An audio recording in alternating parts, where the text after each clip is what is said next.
Climate change is real, and it is here. It is affecting the way we live, work, and play, not only in Manitoba nor in Canada, but everywhere in the world.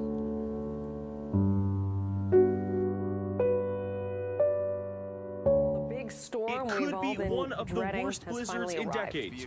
On Friday morning, blowing snow piled up so severely that multiple school divisions canceled classes. 17 highways outside of the city had closed. Is blocked off on both ends by dikes to protect the community as water is flowing over Highway 75. From rising temperatures, warmer but longer winter months, more snowfall in intense snowstorms, as well as more frequent extreme overland flooding, forest fires, permafrost melting, loss of animal species, and droughts. According to the National Inventory Report of Environment and Climate Change Canada 2019, the province of Manitoba is the sixth largest greenhouse gas emitter, which accounts for 3% of Canada's emissions. Increases in carbon dioxide and other greenhouse gases are making changes in climate in less than 100 years. The graph shows that our largest emissions are in the transportation and agricultural sectors, which are two important economic contributors. 32% of greenhouse gas emissions in agriculture, particularly methane, are primarily because of the expansion in Manitoba's hog and cattle industries and nitrous oxide from modern agricultural practices. The more cars and trucks on the road, the higher carbon emissions are. And in Manitoba, 39% of carbon emissions are from transportation. It is important to realize that greenhouse gases play an important role in the maintenance of the Earth's temperature, helping it to stay within the limits that would allow life to flourish. Normally, these gases are needed at very small concentrations, often in the magnitude of parts per million. In fact, if our atmosphere had fewer greenhouse gases, the majority of water on the planet would exist as ice. However, because of human activities, such as burning of fossil fuels and modern agricultural practices, have resulted in the concentration of some of the greenhouse gases, most notably carbon dioxide and methane. It can be seen in the graph that emissions have increased since 2005, although nearly 70% of Manitoba's electricity is produced by hydroelectric generating stations, a clean energy source. Manitoba's emissions have been growing, not getting smaller. Our emissions are forecast to even grow by 2 million tons, reaching over 23 million tons in the next decade and a half.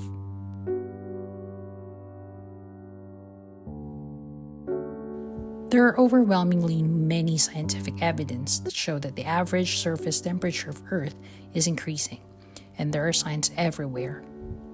So what are the impacts that we have already seen? The system is definitely not usual. The storm itself is, though, but the fact that it's going to last 2+ days is also unusual. It could be one of the worst blizzards in decades. A warning coming from Environment Canada as a spring snowstorm is expected to wall up parts of southern Manitoba, including the city of Winnipeg. Increased frequency and severity of extreme weather events such as blizzards during winter, floods, droughts, are affecting the economy, the communities, and local environment. School closures leading to or interrupted learning, home property damages leading to financial burden to home and business owners.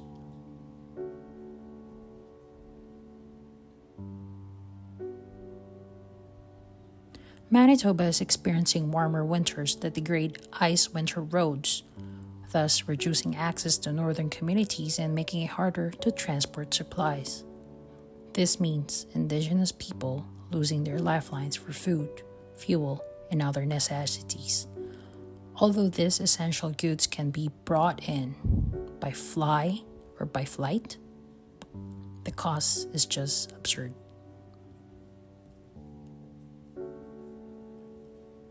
Increased heat waves and unpredictability of weather caused by ice loss are already causing significant damage to crops, on which global food systems depend on.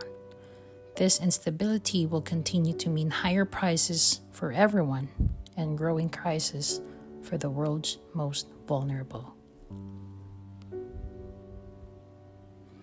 Reduced sea ice covers and thinning of ice in the Hudson Bay are already affecting the world. That includes the polar bears and other animal species, the traditional indigenous people ways of life in Manitoba. Going out on the land by indigenous people means more than just finding food. It is also a reflection of their deep ties to the land of their ancestors and its importance to their cultural identity and traditions. There are fewer geese, caribous, moose, and deers migrating to the northern area of Manitoba. This is due to the ice and permafrost they must travel over are no longer stable throughout the winter, while the waters they traverse in summers are unpredictably low. As the climate continues to warm, this changes to their lands and environment will intensify, and their traditional sources of sustenance could entirely disappear.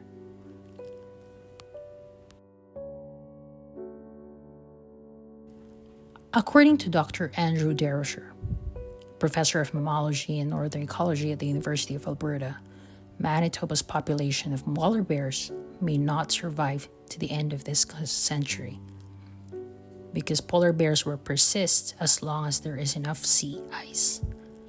Polar bears' energy intake is mainly from hunting bearded seals, which are only and specifically found where sea ice is present. Polar bears rely on those seals to build up their fat stores in the spring so they can sustain themselves through the ice-free period in the summer and into fall. Because of sea ice loss, the polar bears won't have enough fat reserves to last. If polar bears were to become extinct, there would be ecological imbalance as the population of other species they feed on would go out of control.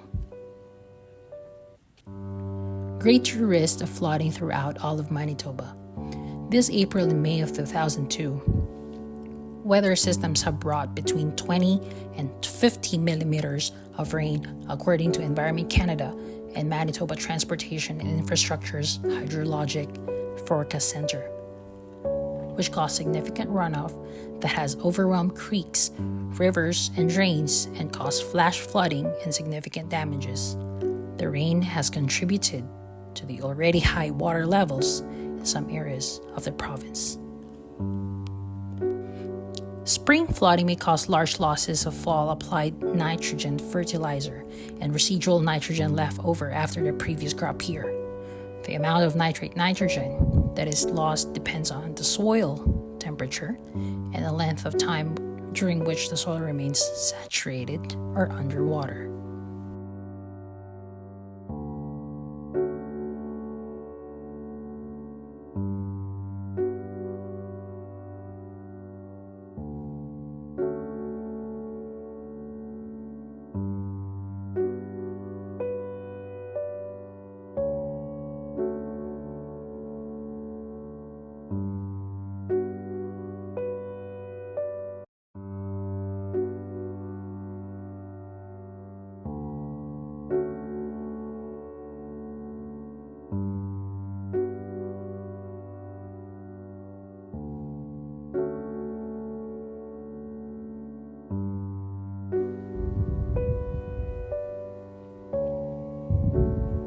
Climate change have a significant impact on people, economies, and the environment. Only by slowing the rate of climate change can we hope to adapt. Yes, climate change is real, and it is here.